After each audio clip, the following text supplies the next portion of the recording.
the voice of man. O Jehovah, what am I that I should supplicate thee? Know I mine own weakness, or understand I the way of my thoughts? Thou hast placed before me most wonderful creations, they impress me, and my senses rise up in remembrance of the Almighty. Wherein have I invented one thought, but by looking upon thy works? How can I otherwise than remember my Creator, and out of thy creations, O Jehovah, find rich food for meditation all the days of my life? And yet, though I have appropriated the earth unto myself, I am not happy nor perfect withal. Misery and crime and selfishness are upon my people. What is my weakness that I cannot overcome it? Or what is my strength that I succumb to the desires of the earth? I build up my belief and courage in thee, but ere I know the way of my weakness, I stumble and fall. Am I made that I shall be forever a reproof to myself, and a censure to my own behavior?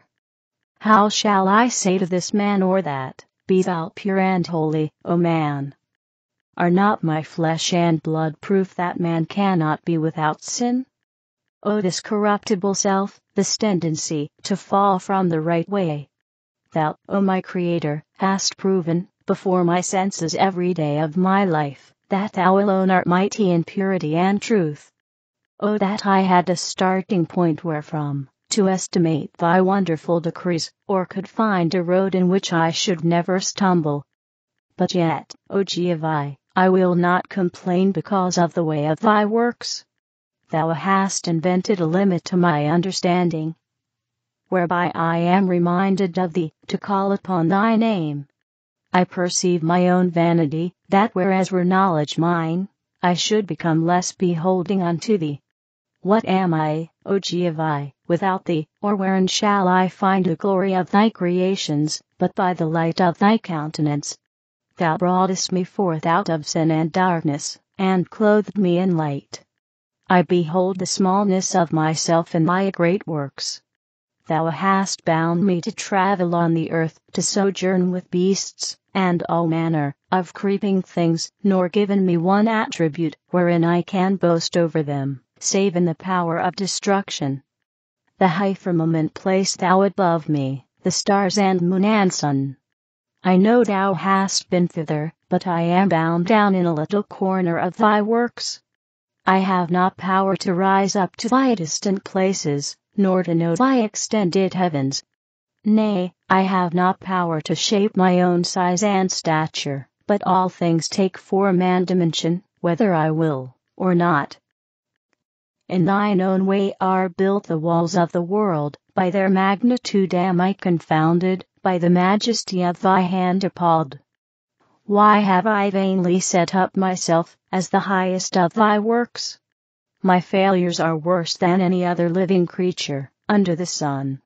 I cannot build my house in perfection, like a bird's. My ingenuity cannot fashion a spider's net. I cannot sail up in the air, like a bird, nor live in the water, like the fish, nor dwell in harmony, like the bee. The half of my offspring die in infancy. The multitude of my household are quarrelers, fighters, drunkards, and beggars. The best of my sons and daughters are less faithful than a dog. I go forth to war, to slay my brother, even whilst thy wide earth hath room for all. Yea, I accurse the earth with starvation and sin, and untimely death. Oh that I could school myself to boast not of my greatness, that I should be forever ashamed in thy sight, Jehovah. But I will make a clean breast of my iniquities. I can hide nothing from the eye of my Creator. Hear me then, O Father. I took up arms against my brother. With great armies I encompassed him about to despoil him. His widows and orphans I multiplied by the stroke of my sword. The cry of anguish that came out of their mouths I answered by the destruction of my brother's harvests. To my captains and generals, who showed great skill in killing, I built monuments in stone and iron. Yea, I inscribed them from top to bottom with their bloody victories. And in my vanity I called out to the young, saying, Behold the glory of great men. These great monuments I have builded to them. And the youth of my household were whetted with ambition for spoil. The example of my hand made them train themselves for warfare. To my colonels and generals I gave badges of gold. I called to the damsels, saying, Come, a great honor I give to you, ye shall dance with the officers of death. And they tripped up on tiptoe, elated by the honey of my words. O Jehovah, how have I not covered up my wickedness, how have I failed to make the flow of my brother's blood the relish of Satan? To my destroying hosts I have given great honor and glory. In the pretense of enforcing peace I hewed my way in flesh and blood. I made an igneous fatuous, i.e., an illusion, a kingdom. I called out to my people, saying, We must have a kingdom. I showed them no reason for it, but I bade them take up arms, and follow me for patriotism's sake. And yet what was patriotism? Behold, I made it, as something greater than the anti-commandment, Thou shalt not kill. Yea, by the cunning of my words, I taught them my brother was my enemy, that to fall upon him and his people, and destroy them was great patriotism. And they ran at the sound of my voice, for my glory and the greatness of my kingdom, and they accomplished great havoc. Yea, I built colleges for training my young men in warfare. I drew a boundary hither and thither, saying, This is my kingdom. All others are my enemies. I patted my young men on the head, saying, Ye dogs of war, great shall be your glory. And their judgment was turned away from peace. I made them think that righteousness was to stand up for me and my country, and to destroy my brother and his people. They built me forts and castles and arsenals without number. I called unto my people, saying, Come, behold the glory of my defenses which I built for you. And they gave me money and garrisons, and ships of war, and torpedoes, shouting, Hurrah, for our kingdom. We have faith in these things, but not in thee, our Creator. Thus I led them away from thee. Their eyes I turned down in the way of death. By the might of my armies, I put away righteousness. I covered the earth over with drunkards, and widows, and orphans. To beggary I reduced them, but I whetted their pride, by saying, Behold what great standing armies we have. To the man that said, There shall come a time of peace, when war shall be no more forever, I mocked and said, Thou fool! I know the counts against me, O Father. I cannot hide my iniquity from thy sight. I have said war was a necessary evil, to prevent a too populous world. I turned my back toward the wide, unsettled regions of the earth. With this falsehood in my mouth I stood up before thee. Yea, I cried out as if for the righteous, saying, I war for righteousness, and for the protection of the weak. In the destruction of my brethren I stood, as a murderer, pleading this excuse. Stubbornly I persisted in not seeing justice on the other side, whilst I cut down whom thou hadst created alive. Above the works of thy hand I raised myself up as a pruning knife in thy vineyard.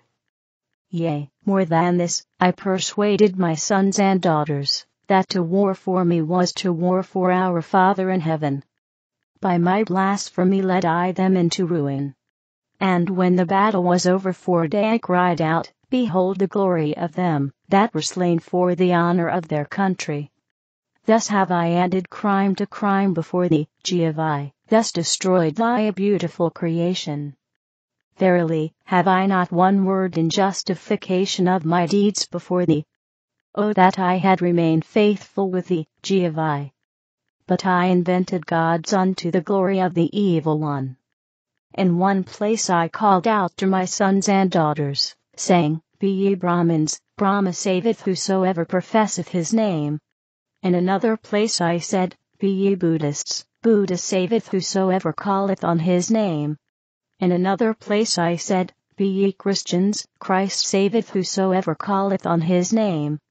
In another place I said, Be ye Mohammedans, whosoever saith, there is but one God and Muhammad is his prophet, shall have indulgence without sin. Thus have I divided the earth, O Jehovah. Into 4 great idolatries have I founded them, and into their hands put all manner of weapons of destruction, and they are become more terrible against one another than are the beasts of the forest. Oh, that I could put away these great iniquities which I raised up as everlasting torments to the earth. Verily, there is no salvation in any of these. Their people are forever destroying one another. They quarrel and kill for their respective religions, setting aside thy commandment, thou shalt not kill.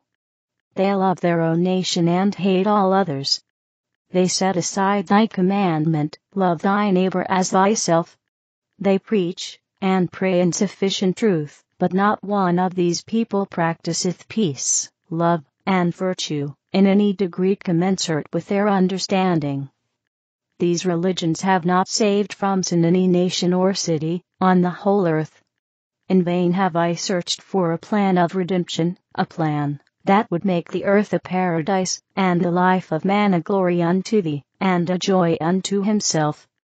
But alas, the 2 extremes, riches and poverty, have made the prospect of the millennium a thing of mockery.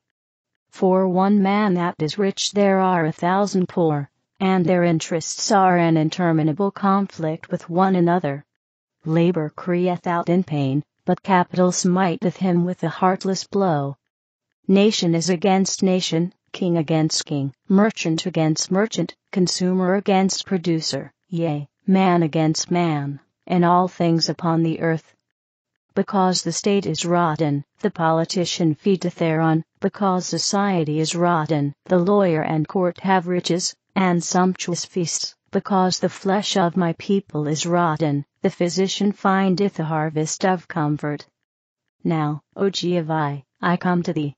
Thou holdest the secret of peace and harmony, and goodwill amongst mortals. Give me of thy light, O Father.